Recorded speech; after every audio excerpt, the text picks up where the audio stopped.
প্রিয় বন্ধুরা, আসসালামু আলাইকুম। আজকে আমরা শিখতে চলেছি সার্কভুক্ত 8টি দেশের নাম কিভাবে দ্রুত মনে রাখা যায় সেই কৌশলটি।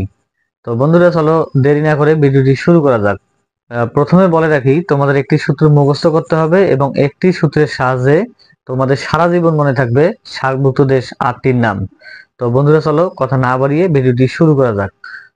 তো এখানে দেখো, সার্কভুক্ত দেশসমূহ, তোমাদের যে সূত্রটি আছে, শ্রী মানে বাপা, ভূ আভা। তো এখানে আমাদের প্রথম ডিজিট গুলো নিতে হবে। তাহলে শ্রী, মা, নে, বা, পা, ভূ, আ, ভা।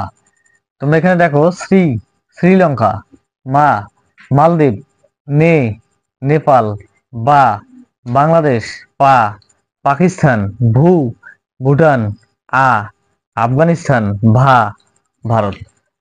তো আসলে ট্রিকটি অনেক সোজা।